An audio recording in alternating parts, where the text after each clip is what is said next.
Hey everybody, I'm Tom Vasel. I'm Camilla Cleghorn. I'm Roy Cannaday. I'm Mike Dilisio. Today we're taking a look at a sequel game called Fall of the Mountain King from Burnt Island Games, which is a follow-up to Hall of the Mountain King. Actually, it's a prequel. You know what? No one cares. And Hall of the Mountain King, you're placing polyominoes all over the board. You're building up this troll kingdom. You're digging through a tunnel, yeah. In Fall of the Mountain King, I guess this happens first because you're just fighting a bunch of gnomes. In this game, Placing gnomes all over the board. gnomes are the aggressors. A lot of gnomes. And you are the trolls. You don't have to like one to like the other. I think they're very different games. They're different designers. They're very different games, yes. But they do look cool. Yes. Here's a quick description of how it plays. This game, and this is like you can see right here, this is a kind of an end game state of a 3-player game. But in this game, you are fighting off the evil gnomes. And you're going to get points for conquering gnomes and whooping up on them. There's also different clans of trolls that exist, and those you can see by different colors there in the background. And having influence with the different clans can score you. You'll be placing these tiles out, and at the end of the game, first, second, and third place in each of these clans can get you points. And there are area controls where you control areas, and then these great halls that if you're next to and you control spots next to them at the end of the game, you can get points. The game has 3 waves, or 3 rounds. At the beginning of each round, players are going to start. They start the game with this Ancestry card here, and you'll be drawing 4 more of these cards. On your turn, you're going to take one, and you're going to kind of add it to your Ancestry. Your Ancestry can never be bigger than a 6x6 grid, and you have to cover at least 1 icon. So you're trying to figure out the best way to play these. You can't cover these Elder Signs, but 2, 4, 6, yeah. So maybe you're going to be adding 3 cards per wave, and so by the end of wave 3, you'll have 9 cards added to this. So you're trying to build your Ancestry up because this is how you take actions. Once the Ancestry is built up, players are going to get a certain number of actions based on the round, and the number of barrels you have in your Ancestry can add to the number of actions that you get. On your turn, you can take a major action, or you can take a couple minor actions. And when you take an action, you are going to be covering up the different spots here. So this is an influence action. I can do a minor influence action by placing one of my cubes there. And that will let me take an influence action. That's number 1. If you have any of these tokens, you're able to add them to your minor actions to make them stronger. I might want to take a movement action as a minor action. Again, just one thing. Or a bolster action. If a major action would be me taking one that's 2 or more, or I can take a bunch that are next to each other. So I could take all 3 of these together, and I now have a movement action of 4. You also, once you have these connected, you can connect through them. So after I take this, I might want to take a influence action of 5, 2, 3, 4, 5, because again, this is already finished here. These Elder Signs don't give you any actions. They are simply points at the end of the game. So the more of them that you have, you can get all the way up to 30 points at the end of a game. Let's talk about the different actions. The movement actions allow you to move troops into an adjacent area. So let's say I wanted to move in here and I had 4 actions. I can move these 2 because you can move through your own people, and then 2 more into this spot. If you ever move into a spot with an enemy gnome, you're going to reveal, and you need to have at least as many trolls in there to defeat it. In this case, 3. There you go. They're all 1 through 3. This would be discarded. I would get 3 points, and I would get an influence with the blue clan because I helped fight them off. You will get influence with the clan if you move into a spot where there's another troll.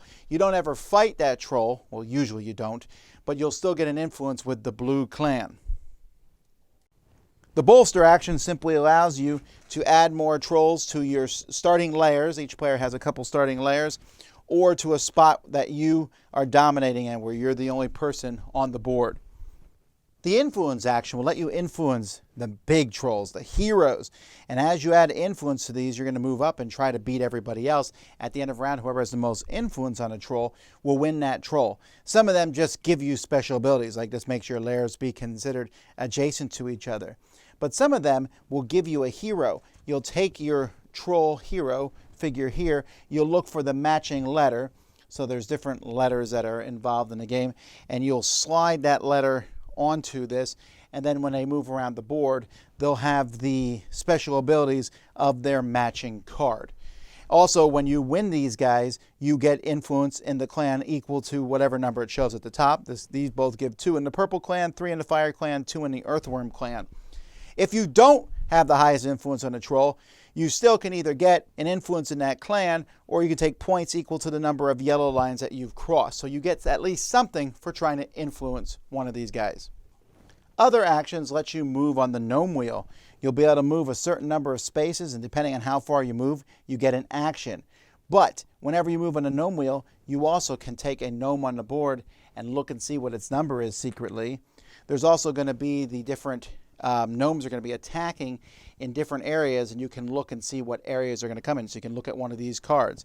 But you're also moving around here. This also moves around every time a gnome dies, and certain times gnomes will break through onto the board. So those are the different actions that you have. There's also wild symbols, which can count as any action, and players are going to take these actions. Whether you take a couple minor or a major, you'll move your token down to this board, and when you're out of actions here, then you're done, and when everyone's done, the round will end and there's an invasion of gnomes. I don't want to get too much into the invasion of gnomes, but you're going to see which areas they come in. They also can come in the middle of a round when there's just an incursion of them. They're going to come in a door here, so if they came in the blue section, this is the cave they'll come in. If there's any trolls in the area they're coming into, they will kill those trolls, and those trolls will get points depending on what round it is because they died heroically in battle. After that, the gnomes will move by a programmed area. They'll move to any empty spots if they can. If they can't move to any empty spots, they'll move to a spot with only one troll in it. They always move towards the weakest areas. And then they're out there again for you to hunt down and, well, have area control. At the end of a round, each of these regions that you own in a domain, if you dominate one, control them, you'll get 6 points for one, 2 points for any other one after that, -1 for each area that's controlled by the gnomes. Now, that being said, in the very last round, you're not scoring for that. Instead, you're going to see who has the most trolls or gnomes, because gnomes can count for area control, next to each of these great halls, and get points for them. There's a lot more going on in the game than that, but that's the general principle. You're going to draft the cards, put them in your ancestry. You're going to take actions until everyone runs out of actions. You'll then have the gnomes kind of burst onto the board, and you fight them off. After the third round, you'll add up points for how people control the different clans. You'll add up points for the different elder signs that you've collected as part of your ancestry, and whoever has the most points is the winner. I really like all the production choices that Burnt Island makes. They always, to me, their games they always look great. I like the way the trolls look in this one. I like the gnomes. I have the upgraded stuff, right. So there is that. I'm sure I wouldn't like the other stuff as much, although it looks pretty cool. Yeah. I like the game trays. This is one of the few companies that uses game trays in a pretty good way, even if I did throw out the very bottom one, because I like the ones with snap-on lids. I get it. Right. I agree with everything except for one. The one exception to that would be that I don't know that I like the upgraded gnomes. Really? Yeah, because I feel just on a functional level, having them as just flat wooden pieces, I think I would have liked better. I think it would have been easier to randomize them.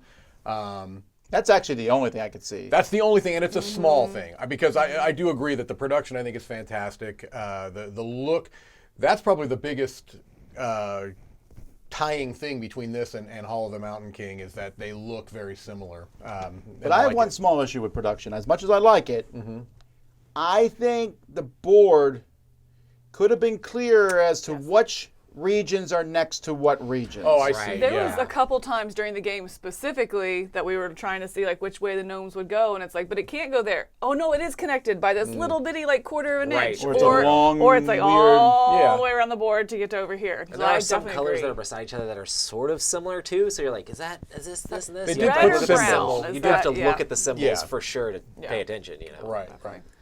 But generally, yes. I think it looks good. I think the production is good. So this game, the one thing that it does have a holdover from Hall of the Mountain King is Hall of the Mountain King had a little mini game of resources. You put these little trolls down, and there was this trickle-down economy of resources. And it was really cool. And then Fantastic. you used that to play a polyomino game. Okay. This one has a build a little display in front of you, which you use to play an area control game. Yes. So the gimmick is putting those cards out to make a display. Right. And separating that from the game, I love that gimmick. I love really that. like that. That was a lot of fun. It's my favorite part of the game by far. That creating your ancestry, as they call it, and not just that, not just the drafting, because I like drafting because you draft these cards to put into your little personal ancestry tableau, basically. That you use that for your actions, but also I think it was really clever, this idea of having weak actions or strong actions and being able to kind of create bridges. It made it like a little puzzle element to it. It wasn't just a matter of, hey, I'm going to try to have more of this type of action. It's also, I'm going to place these in such a way that I can kind of try to chain actions off of each other. And the board, setting up the board the way you want and drafting it can kind of influence how you actually play the game. Like I had a lot of movement, which allows you to do more area control. You had a lot of influence stuff, which allows you to get more trolls out on the board, have a lot more special abilities. There's lots of different things and different ways you can kind of like influence your strategy as you play the game, depending on how you draft those cards out. Right, and I really liked the kind of layer of decision making in it. So when you're drafting, but then also like in the placement, because sometimes you want to put a lot of things together. So all your movement is there together, and you have, maybe I can move 8 one time, or you can kind of pick away slowly at it, or you could kind of spread them out so you could use more weak actions, because you take 1 weak action, then you get 2 weak actions out of it, and then you can use the boost and that kind of stuff. And so I really liked. My favorite part of it was like as you use it, just kind of it's the same concept, I guess, of your trolls moving on the board. Like once you have an area done, you can. That's all connected, so maybe I have 1 movement down here and 1 movement down here, but if it's connected through, oh cool, now I got 2, you know what I'm saying? And so it's like, I really like that puzzle of the, not only where do you place them, but what order do you play them in, because you're kind of expanding what you can connect on your board at the same time. I found that really, really engaging. Now, that being said, and I love that a lot, I will say that I found this game is a little bit of a challenge to teach. Oh, for sure. Because explaining the difference between a weak and a strong action gave me flashbacks to Tigers and Euphrates, where I was explaining the difference between an internal and external conflict. Yes, I can totally and it see that. seems like it's easy, but you got to remember there's a weak action, and you can do that one twice, and you can use the +1s on that action. The strong action is a 2 or higher, and in the group. And no matter what action you take, you need to move your barrel down one The space. barrel, that was And moving the barrel, you can move it more on a strong action to get to make that Yeah. action better, but not on a weak action. And that's all well and good, and once you play it, it makes sense, but it is a tricky one to teach. That it ties into a bigger issue that I have. My main kind of negative, if it's for the game, it's a kind of an overarching umbrella type thing, and it's that I feel like some exceptions could have been shaved off. I wish there were a couple of things that had been a little bit smoother. Right. So this idea of, probably the trickiest part, I think, to teach and to kind of internalize as a player is this idea of how the gnomes are going to invade. Yes. And there's 2 different times that they're going to invade. One time they're going to come in when you trigger like this tripwire on a wheel, right? And that works differently than it happens at the end of a round. It works the same, but just the point scores differently. But yes. And what happens to your trolls is different. Right, And it's yeah. like, I There's a really lot. wish they had just made that a bit more elegant, because it's a difficult concept to begin with, and then when you put an exception on that, depending on when it happens, and sometimes it can happen 2-3 times if you're pushing that wheel. Really. It just can get everything slows down. It's like, okay, let's make sure we do this right. And that's the part that I don't like, is that I feel like it interrupts the flow of the game, because some of your turns can go super fast, right? You're just, okay, I'm going to do this, I'm going to do this, I'm going to do this. Boom, your turn. Boom, boom, boom. Oh wait, we have a gnome invasion. Let's make sure we do all this exactly right. Where's the weakest spot?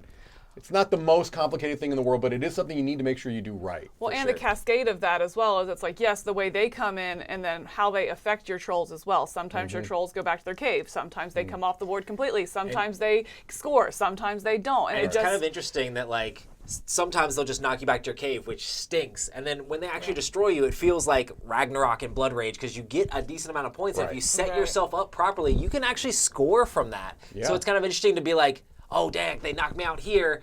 when it wasn't the time that I wanted them to knock me out. Right. So now I'm sent back and need to move back into that space and attack them again. But then sometimes you want to move them close to you so you can attack them and get point. There's this weird gnome economy that you have going on in this game of like when they're attacking you and where you are in the placement and all that stuff. And it's quite fiddly, especially when you're trying to figure out exactly how they move. Yeah, and I just think you could have alleviated that by making it work the same way both ways. Like, because that's a nice little decision you can make. There's sometimes that you will purposely set yourself up knowing where they're going to come in because you've been able to look at a card.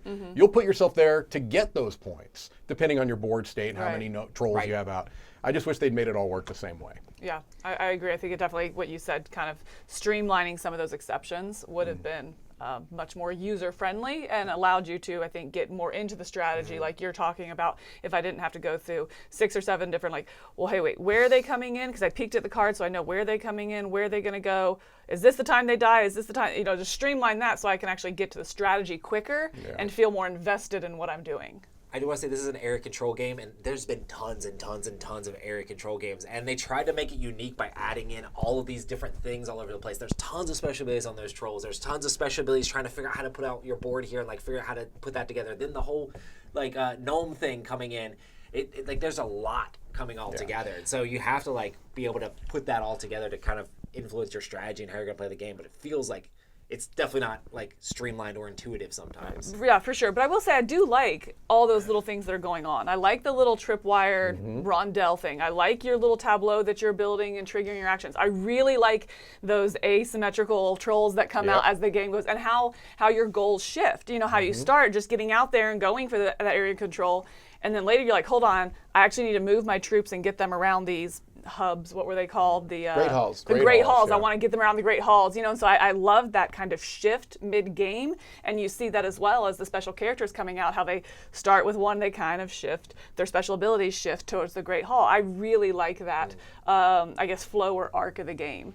And yeah, and just briefly to counteract what I said about the gnomes being not the most elegant, I wouldn't trade that for making the focus on fighting amongst players, because that's what I like about that's the why I was going to ask about this. So this game, you are not fighting the other players, and yet I think if I put this on a scale of 1 to 10, and the mean factor, it's definitely like an 8 or something. Mean. It's pretty mean, because you are trying to sometimes make the gnomes attack somebody else, sometimes make them not attack somebody else. You are fighting over the control of the super trolls or whatever they are, the champions. You are fighting over control of the clans. This is not a solitaire, multi-player solitaire at all. No. And so I was curious what you thought about that, because I revel in it in this game.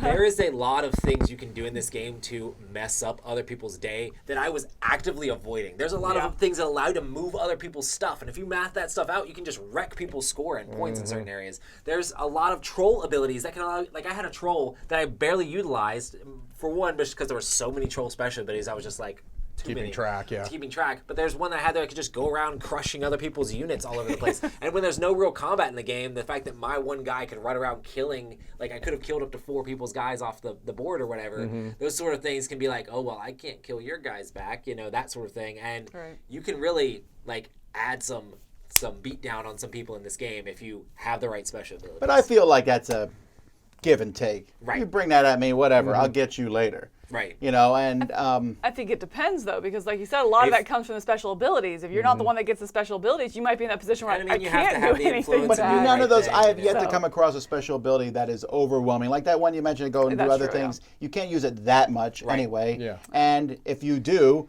I'm doing other things instead. You are doing that at the expense of not killing gnomes.